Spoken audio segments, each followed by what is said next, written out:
Cerita berawal di sebuah desa kecil yang terletak di pesisir selatan. Tinggal seorang pemuda bernama Raka.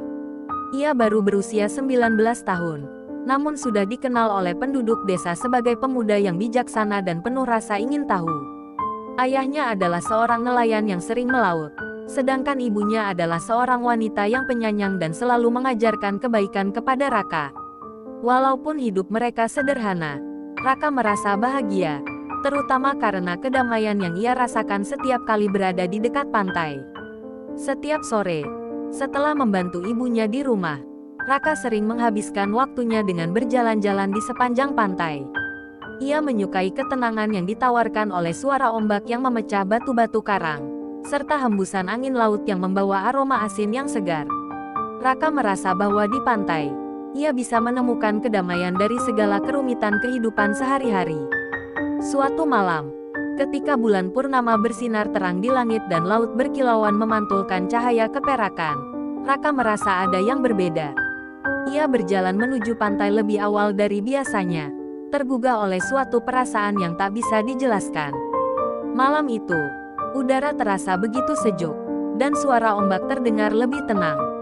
Namun, ada sesuatu yang aneh, sesuatu yang menariknya untuk berjalan lebih jauh ke ujung pantai yang jarang dikunjungi orang. Saat Raka sampai di ujung pantai, ia berhenti. Di kejauhan, ia melihat sebuah sosok yang anggun berdiri di atas ombak. Wanita itu memiliki rambut panjang yang terurai, dan gaunnya tampak berkilau seakan menyatu dengan air laut. Raka terperangah melihat penampilannya. Tak pernah ia melihat wanita seindah itu. Namun, yang lebih mengherankan lagi, wanita tersebut tampaknya tidak terpengaruh oleh ombak yang menghantam kakinya. Ia tetap berdiri kokoh di tengah laut, seolah-olah ia adalah bagian dari lautan itu sendiri. Raka merasa ada kekuatan misterius yang menariknya untuk mendekat. Tanpa sadar, kakinya mulai melangkah menuju sosok itu. Ketika ia semakin dekat, wanita itu menoleh, dan tatapannya membuat Raka merasa seakan waktu berhenti. Suara angin laut yang biasanya keras tiba-tiba menjadi sunyi. Dalam keheningan itu, wanita itu berbicara dengan suara yang lembut namun penuh wibawa. "Aku adalah Nyi Roro Kidul, penguasa Laut Selatan," kata wanita itu, memperkenalkan dirinya. Raka terperangah. Ia tahu tentang legenda Nyi Roro Kidul, sang ratu penguasa Laut Selatan yang memiliki kekuatan luar biasa. Namun, tak pernah terbayangkan dalam pikirannya bahwa ia akan bertemu langsung dengan sosok yang selama ini hanya ada dalam cerita-cerita rakyat. Raka tidak tahu harus berkata apa. Semua perkataan yang sudah ia persiapkan dalam benaknya terasa hilang begitu saja. Nyai Roro Kidul tersenyum. Namun senyuman itu terasa penuh makna. "Jangan takut, pemuda. Aku datang kepadamu dengan tujuan tertentu. Aku membutuhkan bantuanmu." Raka masih terdiam. Tidak bisa mempercayai bahwa ia benar-benar berbicara dengan Nyi Roro Kidul. Namun, rasa ingin tahu dalam dirinya mulai muncul. Dan akhirnya ia bertanya, "Apa yang bisa saya bantu, Ratu?"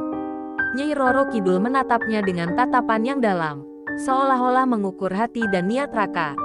"Aku telah lama menginginkan keturunan, namun tak ada satupun yang mampu membantuku.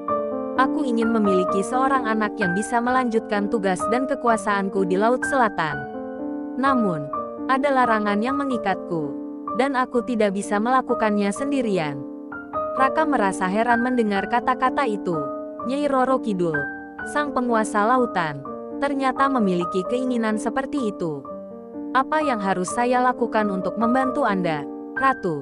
tanya Raka. Meskipun dalam hatinya ia merasa cemas, Nyai Roro Kidul memandang Raka dengan penuh harapan. "Aku membutuhkan bantuan seorang pemuda seperti kamu. Hanya dengan bantuan seorang manusia yang memiliki hati murni, aku bisa mendapatkan keturunan yang aku inginkan.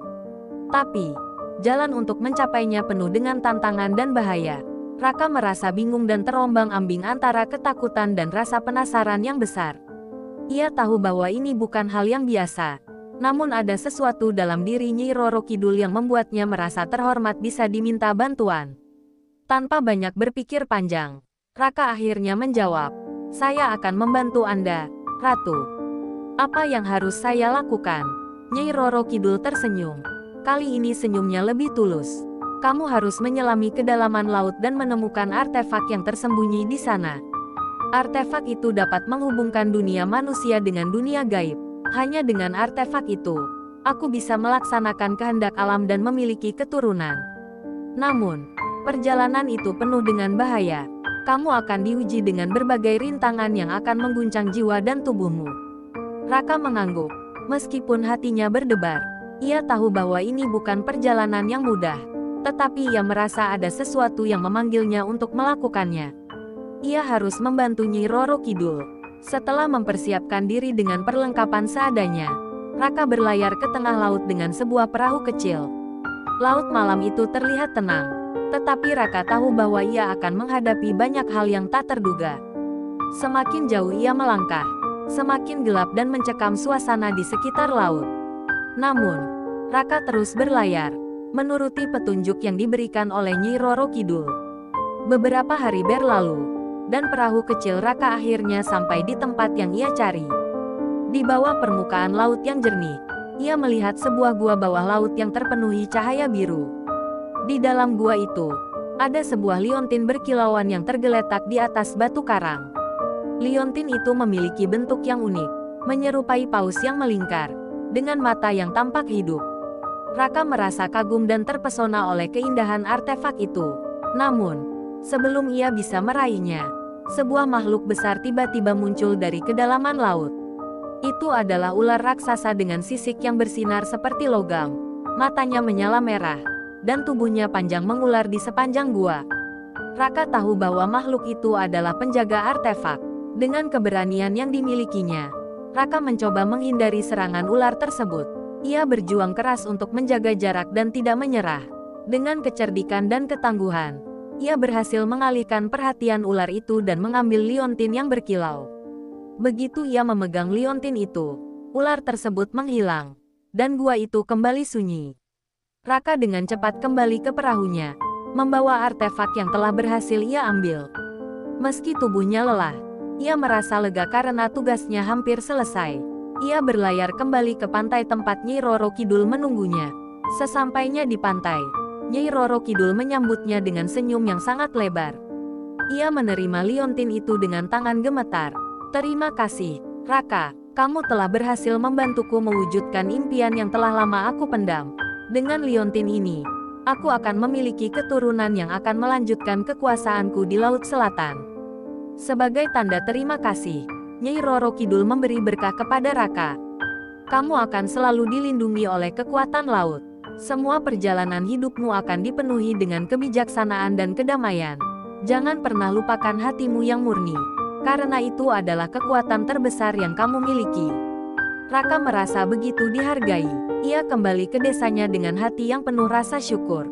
Sejak saat itu, ia menjadi seorang pemuda yang bijaksana, dihormati oleh orang-orang di desanya. Namun, Raka selalu ingat akan pertemuannya dengan Nyi Roro Kidul, sang penguasa Laut Selatan. Ia tahu bahwa meskipun ia hanya seorang pemuda biasa, ia telah membantu makhluk gaib yang begitu kuat untuk meraih impian mereka. Dan di setiap hembusan angin laut yang menyentuh wajahnya, Raka tahu bahwa Nyi Roro Kidul akan selalu ada di sana, mengawasi dan melindunginya.